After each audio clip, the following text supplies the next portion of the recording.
don't expect it. Is Arif a rock star or what?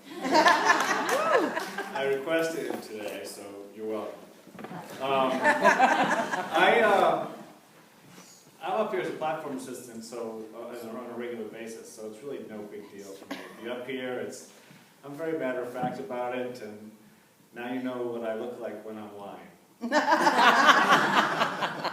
It's a huge deal to me to be up here. It's a huge deal.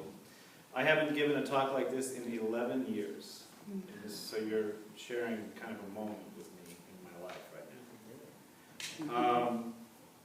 Last night, around midnight, I don't know if this has ever happened to you, Reverend BJ, but I was reviewing my talk, and I started to squinch up inside really badly, and I said, oh my God, I can't give this talk, I don't like it.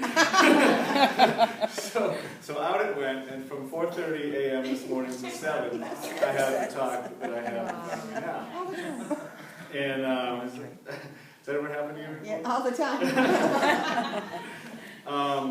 So I've got a lot of stuff going on, and my fear mind is giving me two possibilities here. One is that I race through everything in 2 or 3 minutes, and we have to sing This Little Light of Mine 30 times. And the other is that I go for 20 minutes, and Reverend BJ says stop before I made any sense at all. Here we go. So the name of the talk is A Deeper Prosperity, and it's funny to me how this came about. Reverend BJ and I agreed that I would do a talk on October 7th, and I was in my car, and I had this inspiration that I'm going to speak about whatever the daily word is for the day of my talk. So I looked it up, and it was prosperity. So I'm like, all right, I can do this. I can do the talk on prosperity. And I got myself psyched up for that. Of course, as soon as I got comfortable with that, I got a call from Reverend BJ saying, can you do the 30th instead of the 7th? And I said, sure. So I thought, I want to stick to my inspiration here and go with the daily word. So I looked it up, and it was, as you just heard, read so beautifully by Joseph, it's go deeper. Yeah. So I started meditating on that. All right, I got to shift gears here. And then I started to laugh because I got this kind of visual in my mind, this saying, wait a minute, this is no accident. I was supposed to meditate on prosperity and then go deeper. So we have a deeper prosperity. So I'm going to talk about it like this. Non-prosperity comes from being trapped in the ego. It's the carbon-based memory that just makes us defensive, repetitive, and insecure. It's the mind of hostility, it's the mind of fear. And in the Unity, we often refer to it as the ego. I'm just going to share one quick fun fact about the Aramaic that blew my mind. I had to look it up when I heard it. You've heard us referred to as carbon-based life forms before, I imagine, right? I mean, have you heard this term before? So our memory patterns, our genes, and the physical being of what we are is made up of carbon. And in the Aramaic language, there was Satan was referred to as the created by going to and fro upon the earth, going back and forth upon it. So it's referred to as the mind of man also, and I'll touch on that later. Well, I was told this, and I had to look it up. The atomic number of carbon, it has 6 protons, 6 neutrons, and 6 electrons. You ever heard that number before? 6 and 6. So there is stuff going on with the Aramaic language that's just way deeper than we've ever, most of us at least, have really thought about before. This is a physics language that Yeshua spoke, and it's also the root language of 5 of the world's major religions. All right, I digress. So here's the 30-minute thing coming. All right, so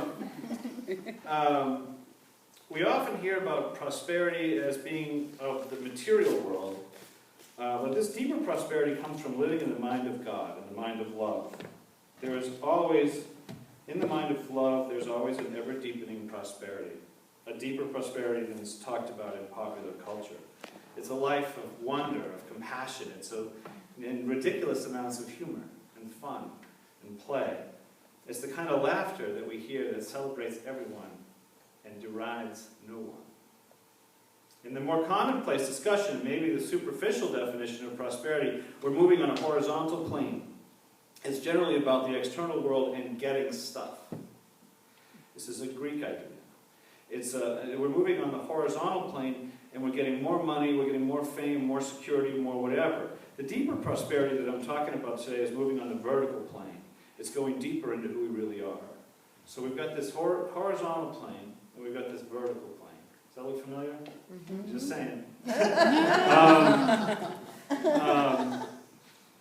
So it's more about coming into noticing the prosperity that's already within us rather than getting prosperity outside of us, which is more consistent with a Greek and not an Aramaic mindset. I'm told that we have some 70 trillion cells inside each of us, and these cells are doing amazing things all the time. 70 trillion is a pretty big number. There's only 6 billion or so people on the whole planet, so if each one of us has 70 trillion cells, we already have a lot going on. We already are created in the image and likeness of a creator called love. So there's already infinite prosperity right here, right now. 2,000 years ago, Yeshua talked about discovering the prosperity within us, not about getting something outside of us.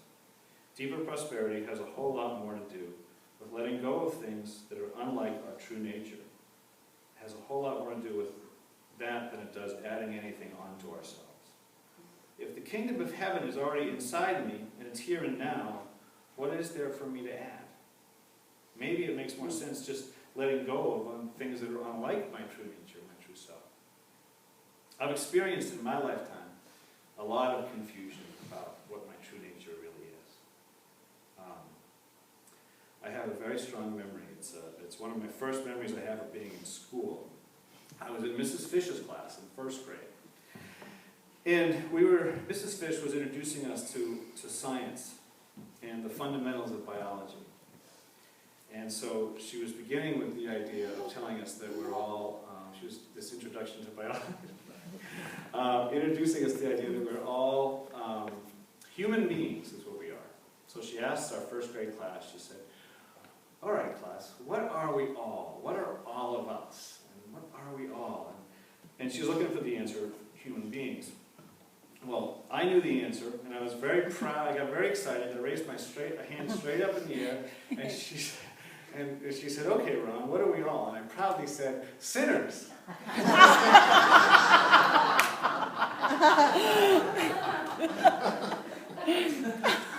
This is what I heard every week at church, and at the tender age of 6 years old, I made no distinction between learning about life in church and learning about life in school or anywhere else. Wow. This was the beginning of the world teaching me that I was to learn about one kind of world at school, one kind of world at work and at home and on the playground, and a very different kind of world in church. And now, almost 40 years later, I'm on my way back to the idea I had at 6. Back to erasing those distinctions between church and the rest of life. It turns out that my approach as a 6-year-old was spot on. The thing is, though, that I learned a lot of pretty wild ideas. A lot of stuff about God, about neighbor, and about self. Ideas that took me out of harmony with what Yeshua described as the most important commandment for understanding life, the law, and the prophets. That I'm to hold a condition called in Aramaic, a condition called rahma, a condition of love for God, neighbor, and self, if I'm going to understand anything about the law and the prophets, or how life works. If I hold anything unlike love in my mind for God, neighbor, or self, when I try to understand life, I'm just plain going to be off the mark, and I have work to do. There is a master tool for doing this work. The master tool for getting to know ourselves more deeply, for developing a deeper prosperity, and it is called forgiveness. And this is the primary tool that Yeshua taught 2,000 years ago. Forgiveness has a lot to do with learning to observe our minds in action. It has a lot to do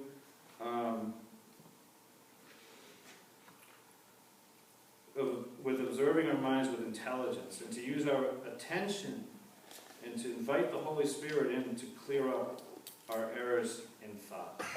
It also has to do with safety. It has to do with taking responsibility. It has to do with releasing the goal